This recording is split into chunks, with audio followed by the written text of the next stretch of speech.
He thought a mocking laugh and a termination letter could bury me forever. But just 6 hours later, he stood before a federal judge, his assets frozen, and I was the one who made him pay.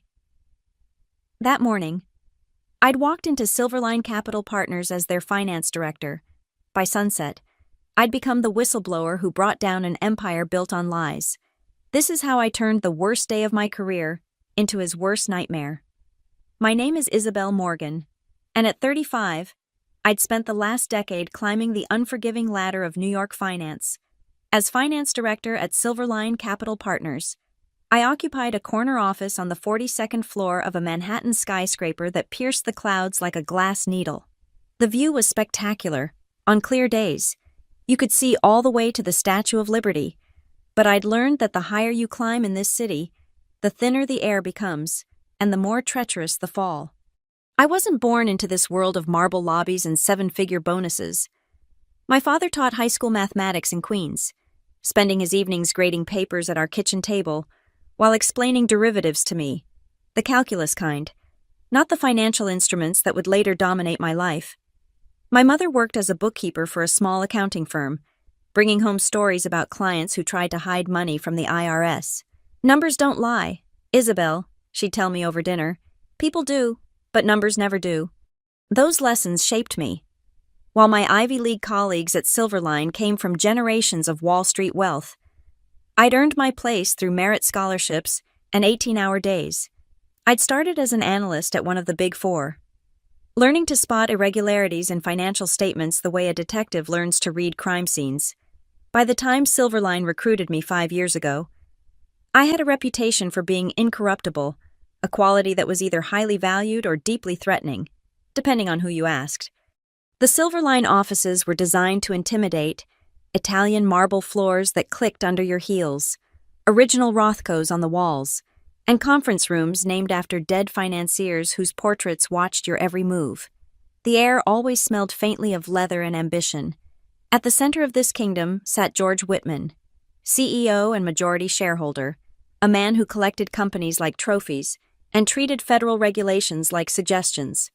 George had built Silverline from a modest hedge fund into a multi-billion-dollar investment firm over 2 decades. The financial press loved him, a self-made billionaire with a common touch.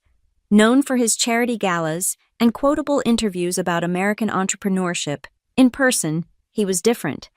His smile never reached his eyes, and he had a way of making you feel like you were always one mistake away from extinction. The culture he'd created reflected his personality. Success was rewarded lavishly, but failure, or worse, disloyalty, was punished swiftly and without mercy. I'd watched colleagues disappear overnight, their desks cleared, their email accounts deactivated, their names never mentioned again. It was as if they'd never existed. The survivors learned to keep their heads down, hit their targets, and never ask uncomfortable questions. But I'd always been bad at not asking questions. It was both my greatest strength and, as I'd soon discover, my fatal flaw in George Whitman's eyes. The first time I sensed something wrong, it was just a feeling, like detecting a faint odor of gas in a house. You're not sure if it's real or if you're imagining it, but you can't shake the sense that something's not right. The pressure at Silverline was relentless. Quarterly earnings calls were like gladiator matches, with George presiding over them like a Roman emperor. He'd sit at the head of the boardroom table, fingers steepled, while directors presented their numbers.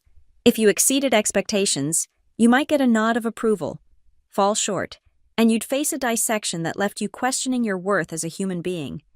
I thrived in that pressure, or at least, I thought I did. My department consistently delivered clean audits and accurate forecasts. I'd built a team of sharp, dedicated professionals who trusted me to shield them from the worst of the corporate politics. They called me the Wall. Nothing got past me, and I protected what was mine. But even as I succeeded in this gleaming tower of capitalism, my parents' voices echoed in my head. My father's patient explanations about mathematical truth. My mother's warnings about people who lie with numbers. They'd raised me to believe that integrity wasn't negotiable, that there were some lines you simply didn't cross. Standing in my office that last morning, looking out at the city sprawling below, I had no idea that my belief in those principles was about to cost me everything. and then give me the power to take everything back. The sun reflected off the neighboring skyscrapers, creating a canyon of light and shadow. Somewhere in those shadows, I'd soon discover, crimes were being committed with the stroke of a pen and the click of a mouse. But in those gleaming reports filled with impressive returns and growth projections, I was beginning to see the shadow of something darker. Something that would force me to choose between the comfortable life I'd built and the values my parents had instilled in me. The numbers, as my mother always said, didn't lie. It started with a number that didn't belong. I was reviewing our quarterly expense reports on a Thursday afternoon in March when I noticed it. A $487,000 payment to something called Meridian Consulting Group. The amount itself wasn't unusual. We regularly paid consultants hefty sums for market analysis and strategic advice, but I'd never heard of Meridian, and in my role, I approved every major consulting contract. I pulled up our vendor database. Meridian had been receiving payments for 18 months, always just under $500,000, the threshold that would trigger an automatic enhanced review. The timing was suspicious too. Payments went out on the last day of each quarter, buried in the rush of period-end transactions when everyone was too busy to look closely. My fingers hesitated over the keyboard. The smart move would be to file it away, mention it casually at the next finance meeting, let it disappear into the bureaucratic maze. But those numbers nagged at me. I dug deeper. Meridian Consulting Group was registered in Delaware. No surprise there. Half of corporate America used Delaware for tax purposes.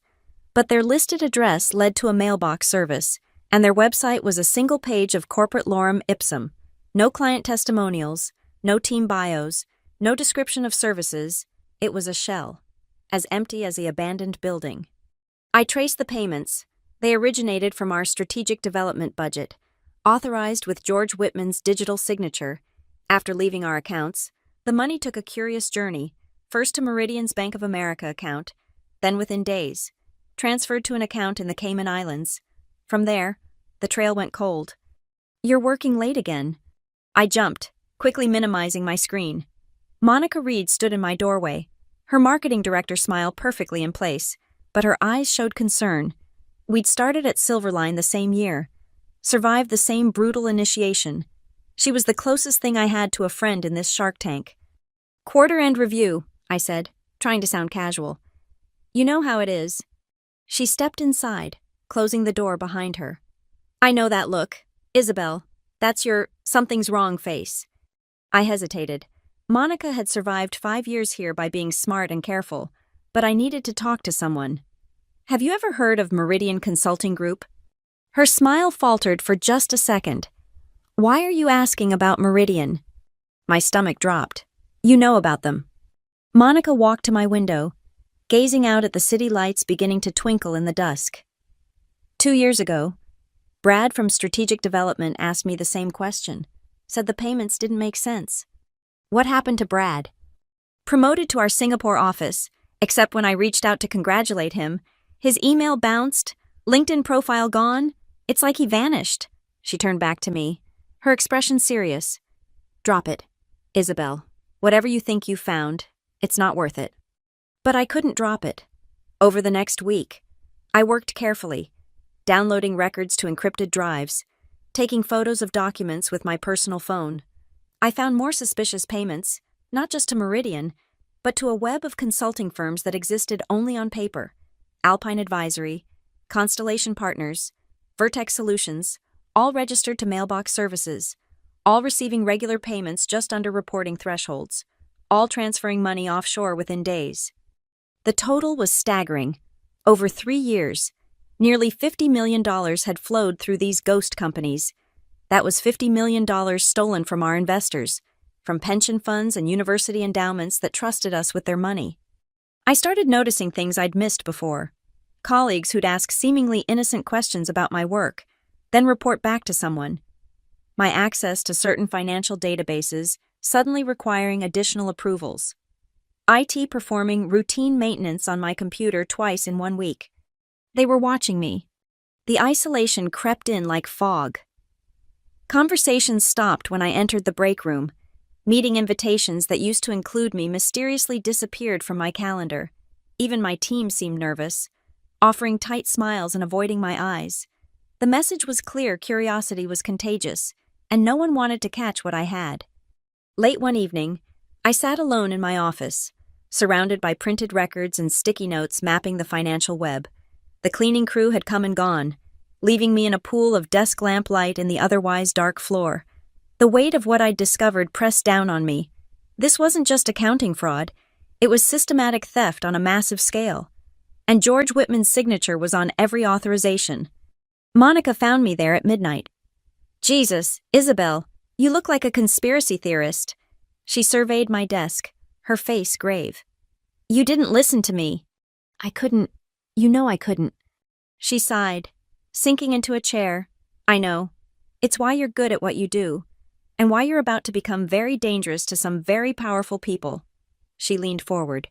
"If you keep digging, you're going to find things that will destroy you or destroy them. There's no middle ground here. People are being robbed. Monica, our investors, are making money, good returns, steady growth. Nobody asks questions when they're getting rich." She stood to leave, pausing at the door. "You're one of the best people I know. Isabel, that's why I'm begging you. Think about what you're willing to lose. Because if you go after George Whitman, you're going to lose everything." After she left, I sat in the darkness, staring at the evidence spread before me. Monica was right. I could walk away now. Pretend I'd never seen any of it. Keep my 6-figure salary and corner office, or I could do what my parents raised me to do. Stand up for what was right, even when it cost everything. I gathered my papers, locked them in my private safe, and made a decision that would change my life forever. Tomorrow, I would take this to someone who couldn't ignore it. Tomorrow, I would light a fuse that would either blow up the corruption at Silverline or blow up my entire career.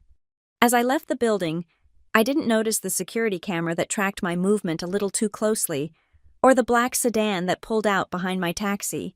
I was too busy planning my next move, unaware that my next move had already been anticipated by people far more ruthless than I'd imagined. I spent the weekend preparing my case like a prosecutor building for trial. Every document was copied in triplicate, one set in my office safe, another in my apartment, and a third uploaded to an encrypted cloud server accessible only through a password I'd shared with my attorney, Sandra Clark. Sandra had been my mentor at Ernst & Young before she left to start her own practice specializing in financial whistleblower cases. If anyone could navigate these treacherous waters, it was her. "You're playing with fire," Sandra had warned during our secure video call. "But if what you're showing me is accurate, it's not just fraud, it's racketeering. Keep your head down.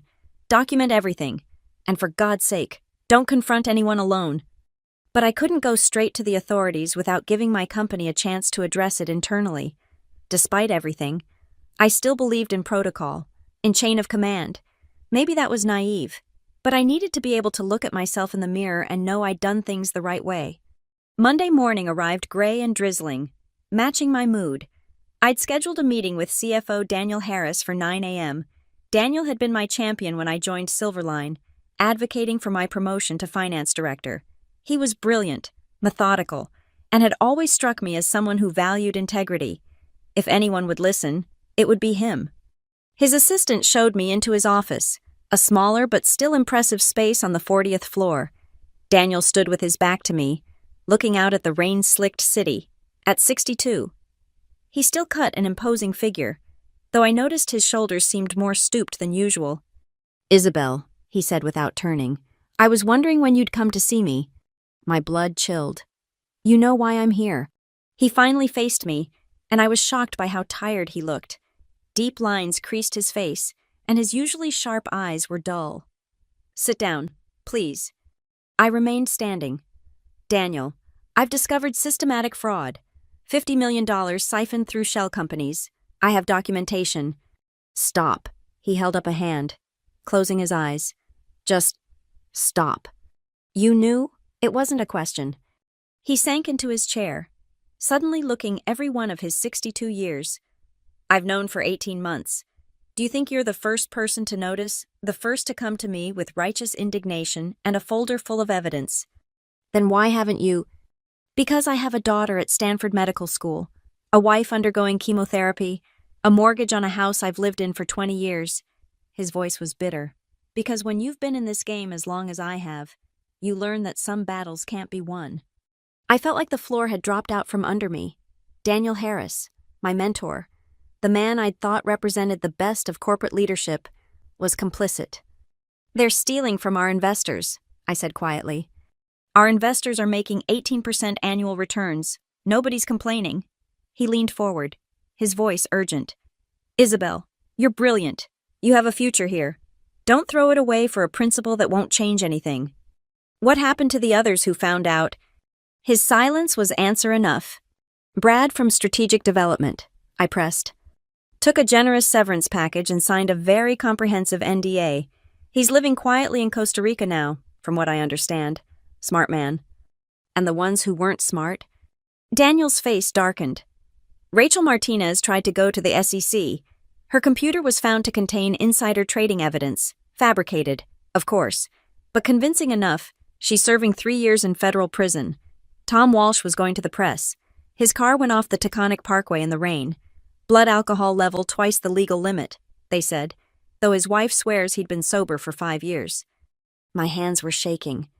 You're telling me they killed him? I'm telling you that powerful people protect their interests. He stood, walking around the desk to face me. You're like a daughter to me, Isabel. That's why I'm warning you. Walk away. Take a vacation. Come back refreshed and ready to do the job you're paid to do, or don't come back at all. I'll make sure you get a glowing reference and a year's severance. But do not pursue this. I looked at this man I'd respected, searching for any trace of the integrity I'd once seen in him. How do you sleep at night? Poorly, he admitted. But I sleep in my own bed, next to my wife, in a house my children will inherit. That's more than Rachel Martinez can say. I turned to leave, but his voice stopped me at the door. If you're determined to destroy yourself, at least be smart about it. George already knows you've been investigating. He's giving you one chance to back down. This conversation is that chance. If you go to him directly, if you push this further, he trailed off, shaking his head. Just remember, Isabel, in this building, George Whitman is God, and gods don't appreciate being challenged by mortals. I left his office feeling nauseated. The corruption went deeper than I'd imagined, claiming even good people like Daniel. But his warnings had the opposite effect he'd intended. The threats, the cover-ups, the destroyed lives. They only strengthened my resolve. Someone had to stand up to George Whitman. Someone had to say no. Back in my office, I locked the door and called Sandra. I need to move faster than we planned. They know I'm onto them. How quickly can you get me everything? I have it all digitized. I can transfer it to you within the hour. Do it. And Isabel, after you send it, go straight home. Don't stay in that building a minute longer than necessary. But I couldn't leave without confronting the source. Maybe it was pride. Maybe it was stupidity. But I needed to look George Whitman in the eye and give him one chance to come clean. I owed that to the company I'd served, to the employees who didn't know their leader was a criminal, to my own sense of justice. I composed an email to George's assistant requesting an urgent meeting. Within minutes, my phone buzzed. Mr. Whitman will see you at 3 p.m. 4 hours. 4 hours to upload everything to Sandra, to back up my backups, to prepare for a confrontation with one of the most powerful men in New York finance. 4 hours before I walked into the lion's den and challenged the lion himself.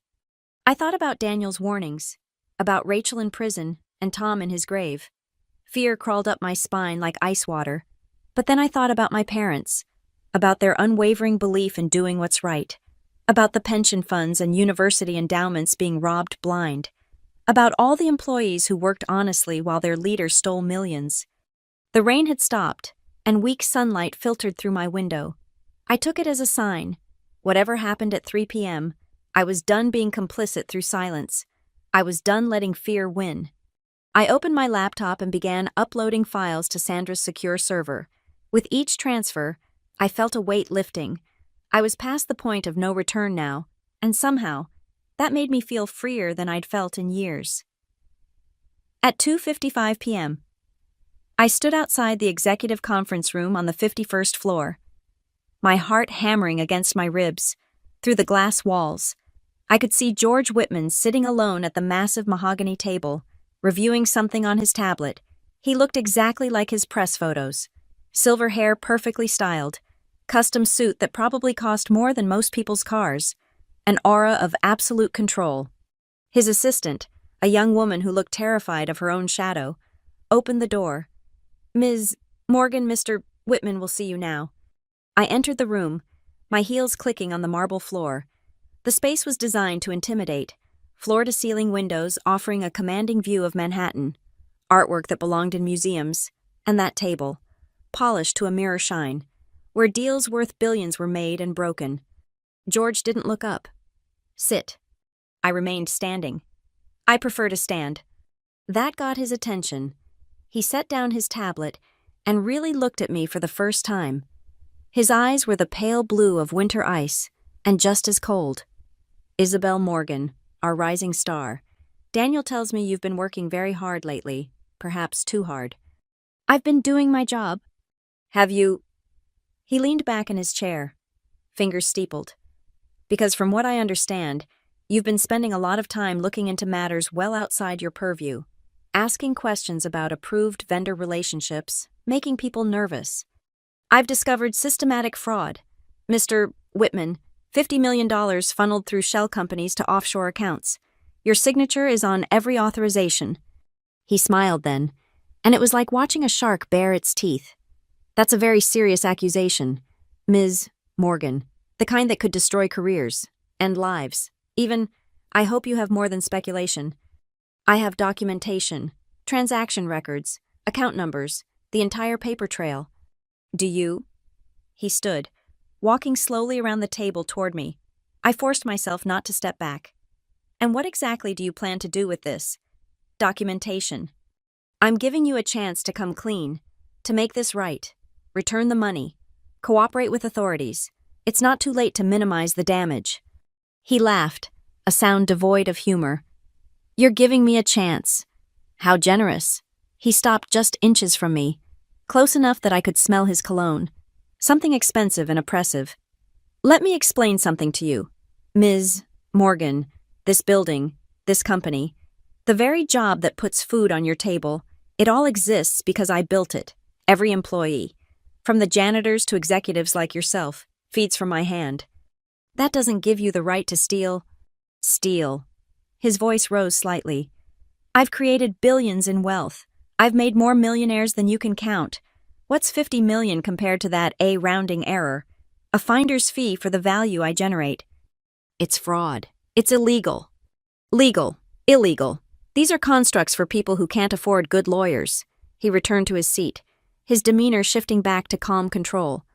"But I'm not an unreasonable man. You're talented, Isabel, principled, in your naive way. I respect that, even if I find it inconvenient." He opened a drawer and pulled out a check. $1 million. Consider it a bonus for your discretion. Take it, take a vacation, and when you come back, we'll promote you to senior vice president, corner office on 45, stock options, the whole package. All you have to do is forget this unfortunate misunderstanding." I stared at the check. $1 million, enough to pay off my student loans, help my parents retire comfortably, secure my future, all for simply looking the other way, something dozens of others had already done. "And if I refuse?" His expression hardened.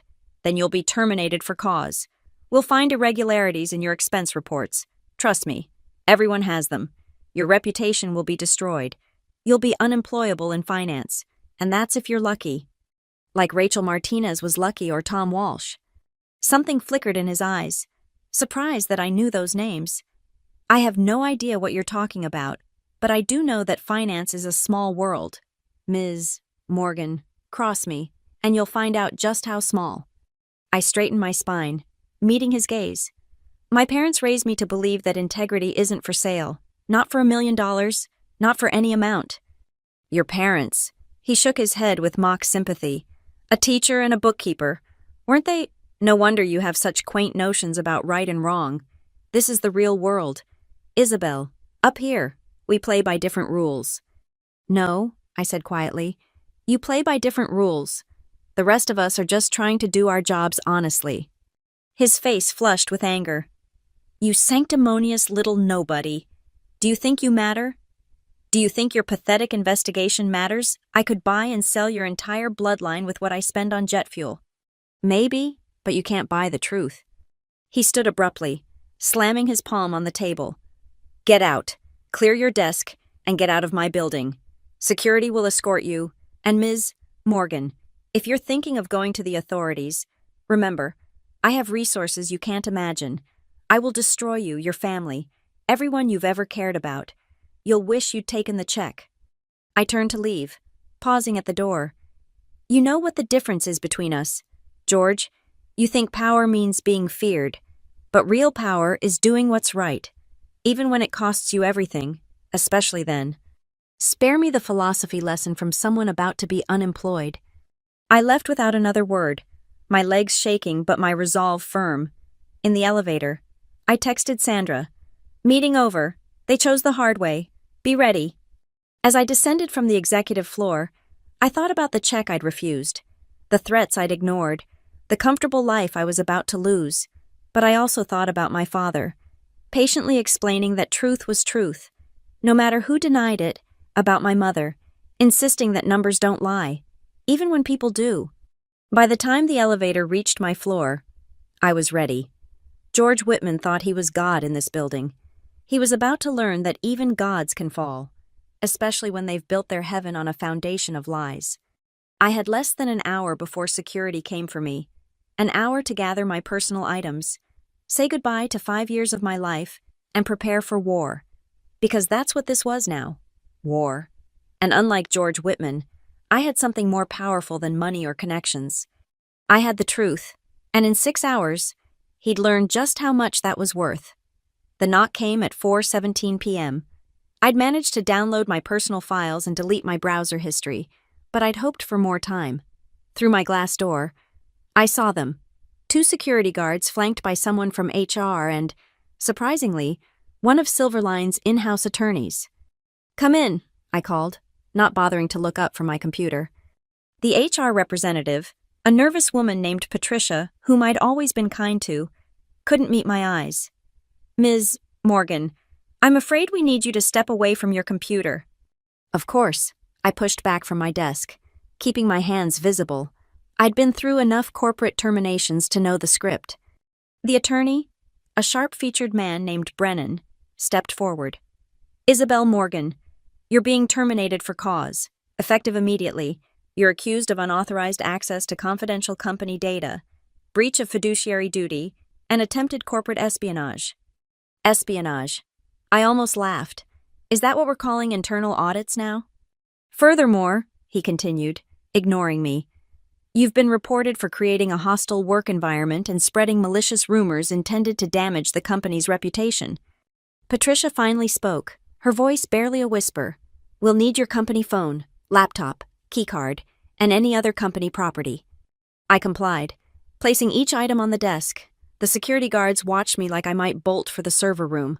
One of them, a man I'd exchanged pleasantries with for years, looked ashamed. There's also this. Brennan produced a document, a separation agreement. Sign it, and you'll receive 2 weeks severance. Refuse, and you leave with nothing. I scanned the document. It was a masterpiece of legal intimidation, non-disclosure, non-disparagement, non-compete clauses that would effectively bar me from working in finance anywhere in the country, and buried on page 3, an admission of guilt for the fabricated charges. I'm not signing this. Then you forfeit any severance and... I know what I forfeit. I grabbed my personal items box, already packed. I also know what I keep, my integrity, my right to speak the truth, my ability to look at myself in the mirror. Brennan's expression turned ugly. You're making a mistake. Ms. Morgan, Mr. Whitman was generous in offering you any severance at all. Cross him, and what he'll ruin me, destroy my career, make me unemployable. I stood, shouldering my purse. He's already done all that. What's left to threaten? The security guards moved to flank me as we left my office. The walk to the elevator felt endless. Every cubicle we passed fell silent, heads turning to watch my march of shame. Some colleagues looked sympathetic, others curious, but most just seemed relieved it wasn't them. Monica stood by the elevator banks, tears in her eyes. She mouthed, "I'm sorry," as we passed. I gave her the slightest nod. She'd warned me, tried to protect me. This wasn't her fault. In the elevator, Brennan couldn't resist one final shot. "You know he's going to destroy you, right? By tomorrow. Every financial firm in New York will know you're radioactive. Your career is over." "Maybe," I said as the floors ticked by, "but at least I still have a soul." The lobby was bustling with the usual end-of-day crowd. I kept my head high as we crossed the marble expanse, my heels echoing like a countdown. At the security desk, they made me surrender my building pass, watching as the guard deactivated it with a decisive beep. "Ms. Morgan is no longer authorized to enter this building," Brennan announced loudly enough for everyone nearby to hear. "If she attempts to return, call the police." Outside, the March air was sharp and cold. I stood on the sidewalk, holding my pathetic box of belongings, a few personal photos, my coffee mug, a stress ball shaped like a dollar sign that now seemed bitterly ironic. 5 years of my life reduced to what I could carry in a cardboard box.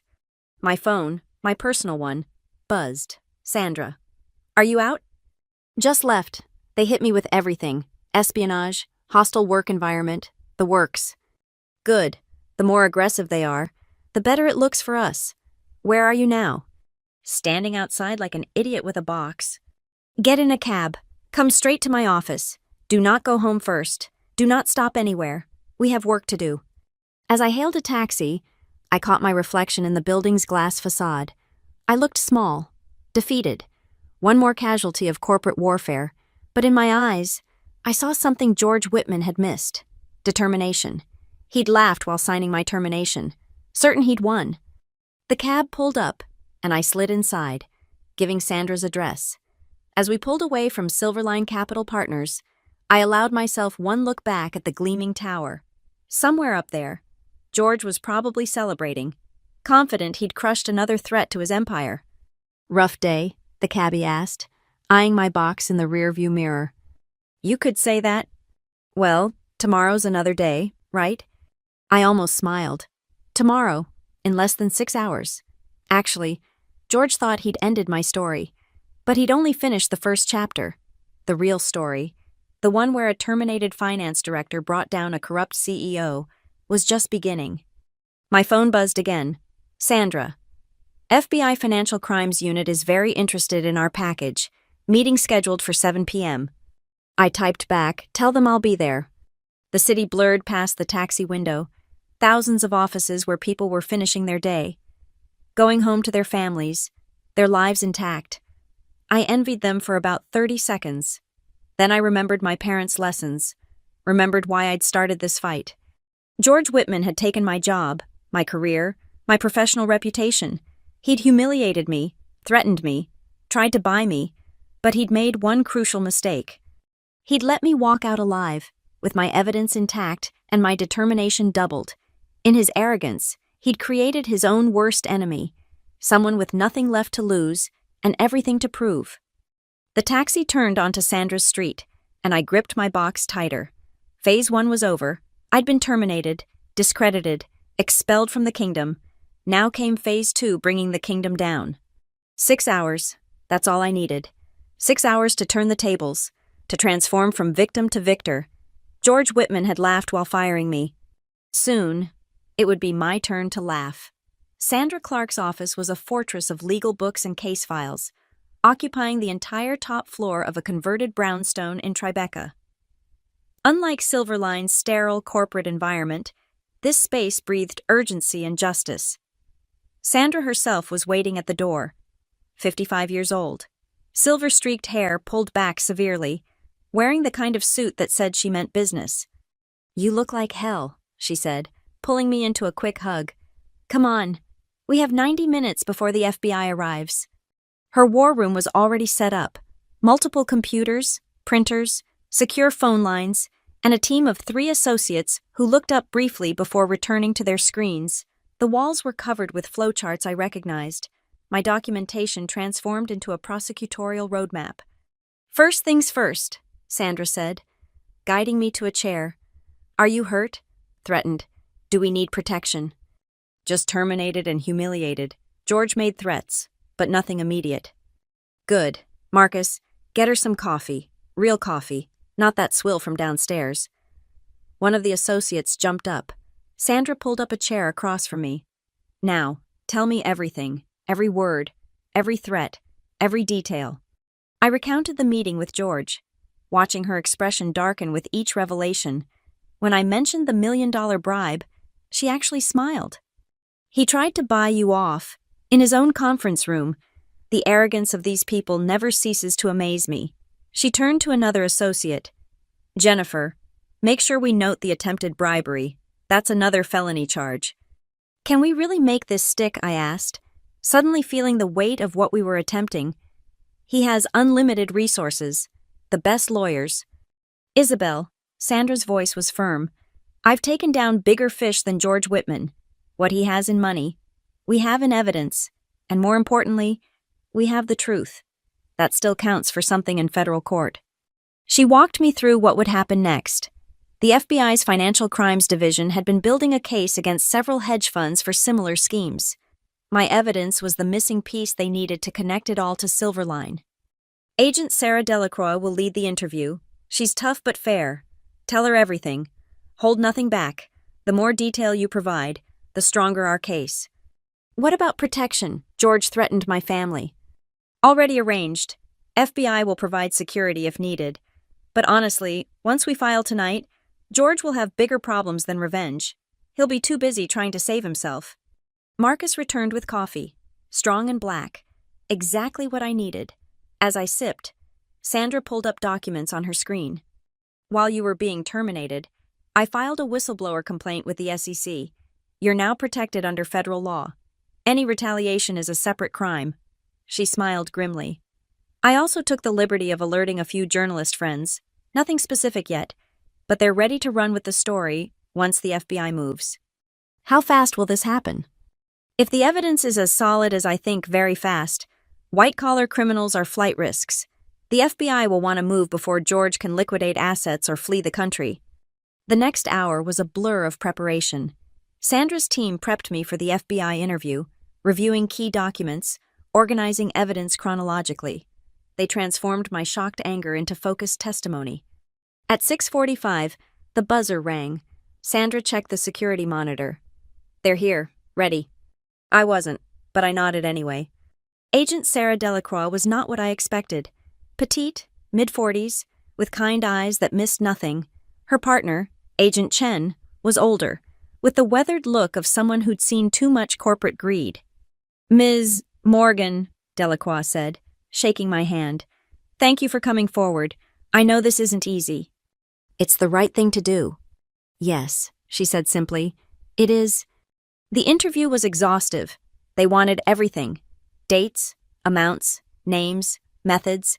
I walked them through each fraudulent transaction, showing how the money flowed from Silverline to shell companies to offshore accounts. Agent Chen took notes while Delacroix asked increasingly specific questions. This Meridian Consulting, did they provide any legitimate services? None that I could find. No employees, no work product, no real office. And George Whitman personally authorized these payments. Everyone. I have copies of his digital signatures. Delacroix exchanged glances with her partner. Ms. Morgan, what you've uncovered isn't just fraud. It's a sophisticated money laundering operation. These offshore accounts, they connect to some very dangerous people. My blood chilled. How dangerous? Let's just say Mr. Whitman has been playing in deeper waters than he probably realized. Your evidence doesn't just implicate him, it exposes an entire network. The implications hit me. This was bigger than stealing from investors. George had gotten involved with serious criminals, using Silverline as their washing machine. We need to move tonight, Chen said quietly. If they get wind of this... Agreed, Delacroix stood. Ms. Morgan, we're going to need you to come with us, for your safety and to continue debriefing. What about George? She checked her phone. In approximately 1 hour, federal agents will execute search warrants at Silverline Capital. George Whitman's homes, and several other locations, will also be seeking an emergency order to freeze all associated assets. 1 hour, I repeated. Less than 6 hours since he'd laughed in my face. Sandra squeezed my shoulder. You did it, Isabel. You stood up to him. We're not done yet, Delacroix warned. This is just the beginning. There will be depositions, possibly a trial. Are you prepared for that? I thought about my empty office, my terminated career, my uncertain future.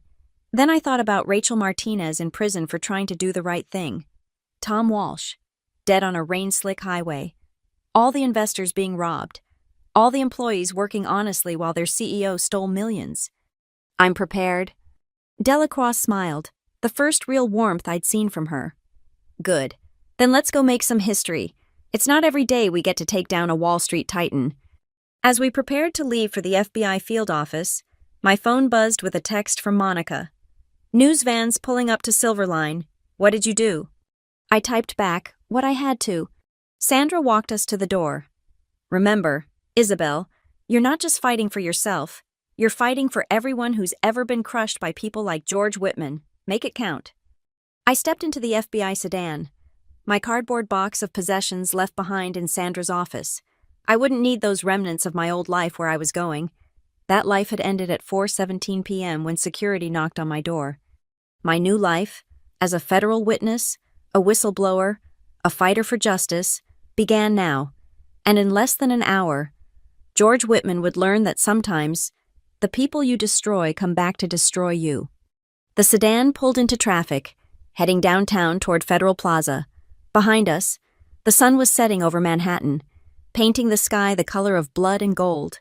Somewhere in that skyline, George was probably in his penthouse, enjoying what he didn't know would be his last hour of freedom. I smiled for the first time all day. He'd laughed while firing me. Let's see who laughed last. The federal courthouse at 500 Pearl Street loomed before us in the gathering darkness. Even at 10 p.m., lights blazed from several floors. Justice, apparently, didn't keep bankers' hours. Agent Delacroix led me through security, past metal detectors and stern-faced marshals, into an elevator that required her keycard. Judge Harrison is expecting us, she said as we ascended. She's not happy about the emergency session, but when she sees what you've brought us, that'll change. The courtroom was smaller than I'd imagined, more intimate than the grand chambers you see on TV. Judge Elizabeth Harrison sat behind the bench, reading through documents, her black robes making her appear larger than her actual frame. She was in her 60s, with sharp eyes that looked up as we entered. Agent Delacroix, this better be worth pulling me away from my granddaughter's recital. It is, Your Honor. May I present Isabel Morgan, formerly finance director at Silverline Capital Partners. The judge studied me. Ms. Morgan, I've been reviewing your evidence for the past hour. Please approach. My legs felt like water as I walked to the witness stand. The court clerk, looking tired but professional, swore me in. The words, the truth, the whole truth, and nothing but the truth, had never carried more weight. Ms. Morgan, Judge Harrison began, tell me, in your own words, what you discovered at Silverline Capital. I took a breath and began, this time, speaking to a federal judge. The words came easier. I laid out the scheme methodically. The shell companies, the offshore accounts, the $50 million that had vanished into the ether. I showed her George's signatures, the pattern of payments, the way they'd stayed just below reporting thresholds. And when you brought this to your CEO's attention, the judge asked, he offered me $1 million to stay quiet. When I refused, he fired me and threatened my family. Judge Harrison's expression darkened. She turned to the federal prosecutor who'd joined us. Mr. Steinberg. The prosecutor, a thin man with intense eyes, stood. Your Honor, based on Ms. Morgan's evidence and our existing investigation, we believe George Whitman has been operating a money laundering scheme for organized crime syndicates. The $50 million Ms. Morgan traced is just the tip of the iceberg. How much are we talking about? Conservatively, $300 million over 5 years. Even I gasped at that number. The judge's face remained impassive. Agent Delacroix, what are you requesting?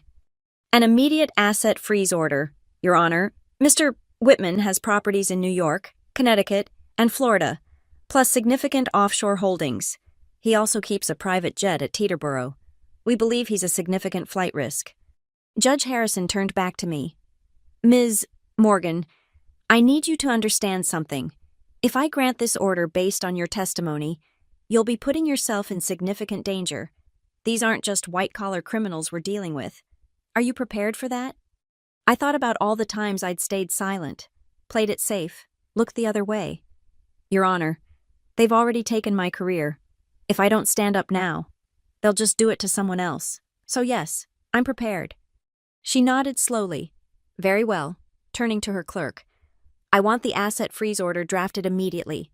All accounts, properties, and holdings associated with George Whitman and Silverline Capital Partners are to be frozen pending federal investigation. No transfers, no withdrawals, no movement of any kind. What about the company's operations? Steinberg asked. Legitimate business operations may continue under federal oversight, but Mr. Whitman is to have no access to any funds beyond basic living expenses, to be determined by this court. She checked her watch. I'm also issuing search warrants for all properties and offices, to be executed immediately. Your Honor, Delacroix added, we have teams standing by. Then tell them to move. I want this locked down before Mr. Whitman has time to react. She looked at me one more time. Ms. Morgan, the federal government owes you a debt. You've shown tremendous courage. Court security will see you safely to protective custody. Actually, Your Honor, Delacroix interjected, we'd like Ms. Morgan to accompany us to Silverline. Her knowledge of the office layout and filing systems could be invaluable. The judge considered this. Miss Morgan, are you willing? The thought of returning to Silverline, especially during a raid, terrified me, but I also wanted to see this through. Yes, Your Honor. Then it's settled. Judge Harrison signed the orders with decisive strokes. Oh, and Ms. Morgan, that man who laughed while firing you, tell him Judge Harrison sends her regards. We left the courthouse in a convoy of black SUVs. Sirens silent but lights flashing. The city flew by in a blur of neon and shadow. My phone, now in FBI custody, had been buzzing nonstop. The news was already breaking. CNN just picked it up, one agent reported. Headline: FBI raids major investment firm in massive fraud investigation. As we approached the Silverline building, I saw the media trucks already gathering. Reporters stood ready with cameras and microphones, sensing blood in the water. The building itself was surrounded by federal agents, some in FBI windbreakers, others in suits. Ready? Delacroix asked. I looked up at the tower where I'd spent 5 years of my life, where just 6 hours ago I'd been escorted out in shame. Ready. We entered through the loading dock to avoid cameras. The security guards I'd known for years stood aside, eyes wide with shock. In the lobby, federal agents were already cataloging computers and files. The marble floors that had seemed so imposing this afternoon now echoed with the footsteps of justice. The elevator ride to the executive floor felt different this time. I wasn't going up as a terminated employee, but as a key witness in a federal investigation. When the doors opened on 51, the transformation was stunning. FBI agents were everywhere, photographing, documenting, seizing evidence. And there, in the conference room, where he'd tried to buy my silence, sat George Whitman. He was still in his expensive suit, but his perfect hair was mussed, his face flushed with rage. 2 agents flanked him as another read from a warrant.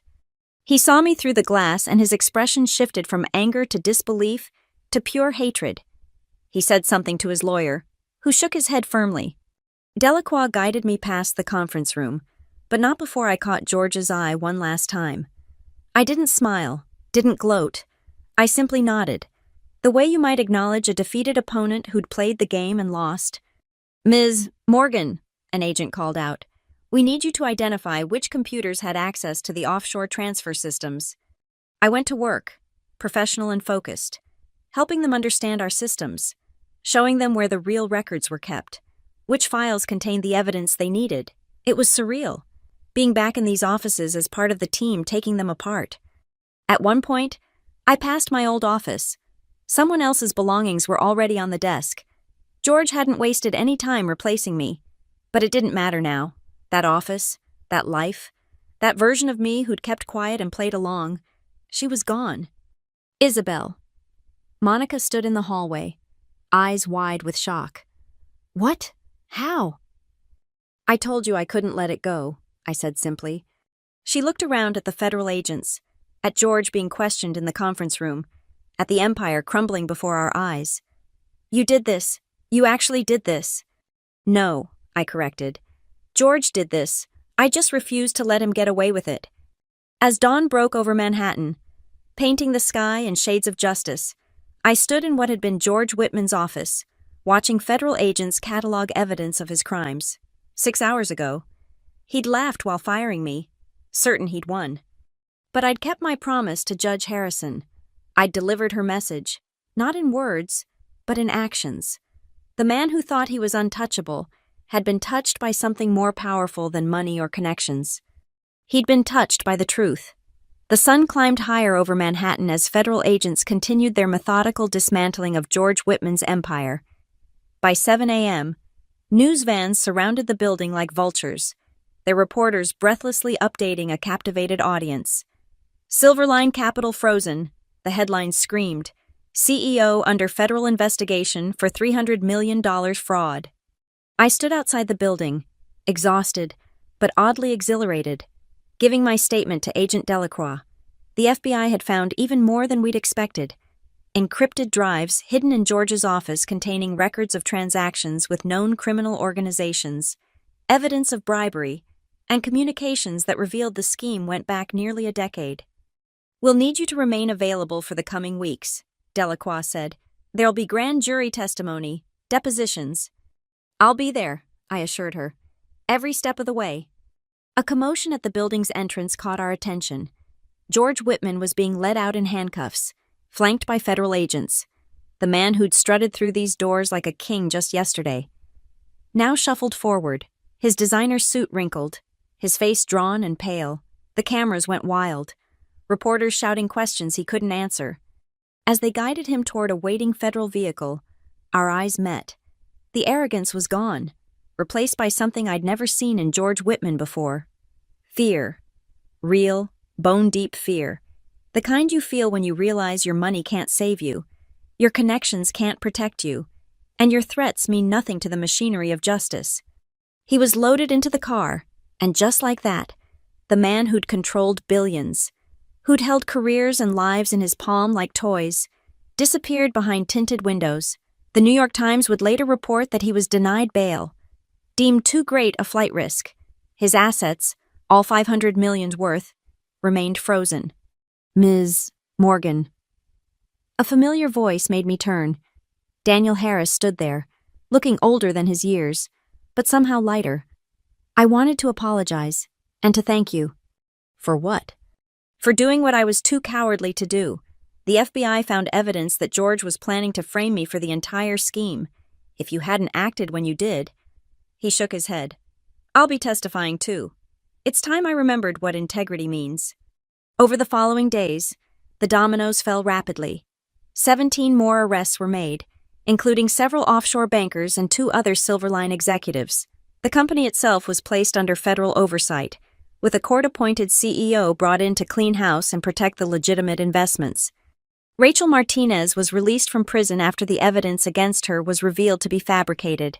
She called me from her mother's house, crying too hard to speak for the first 5 minutes. Tom Walsh's case was reopened, with federal investigators finding evidence his car had been tampered with. As for me, the SEC's whistleblower program awarded me 15% of the recovered funds, just over $45 million. I could have retired, disappeared to a beach somewhere, left this whole mess behind. Instead, I used part of it to start a foundation for corporate whistleblowers, providing legal support and protection for those brave enough to speak truth to power. Sandra Clark agreed to run the legal division. Monica Reed, who'd left Silverline during the raids, became our communications director. Even Daniel Harris joined us, using his experience to help others navigate the treacherous waters of corporate corruption. 6 months later, I testified at George Whitman's trial. He sat at the defendant's table, a shadow of his former self, as I detailed every crime, every theft, every threat. When I finished, his attorney declined to cross-examine. There was nothing left to say. The jury deliberated for less than 2 hours, guilty on all counts. The judge, not Harrison this time, but equally stern, sentenced him to 35 years in federal prison. As they led him away, George looked back one last time. The man who'd laughed while firing me wasn't laughing anymore. I walked out of the courthouse into a bright October afternoon. Reporters waited, wanting statements, interviews, my story. I gave them what they needed, then slipped away to a small cafe where my parents were waiting.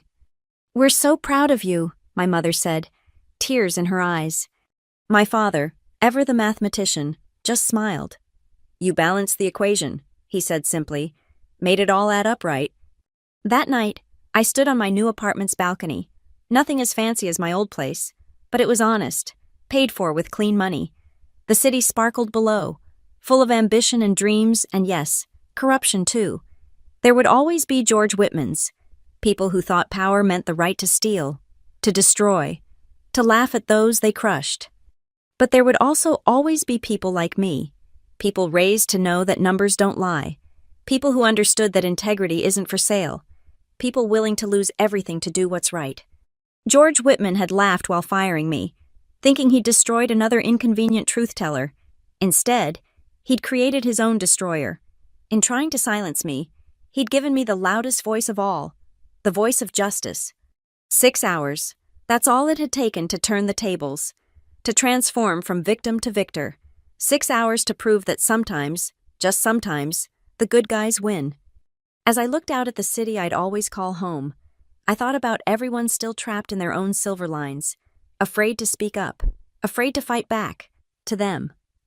I had just one thing to say. Don't be afraid. The truth is more powerful than their money, stronger than their threats, and sometimes, all it takes is one person standing up to bring an empire down. My name is Isabel Morgan. I was a whistleblower. I am a survivor. And this is my story. Thank you so much for listening to this story of courage, justice, and standing up for what's right. I'm curious, where are you listening to this story from? Please share in the comments below so we can connect with listeners from around the world.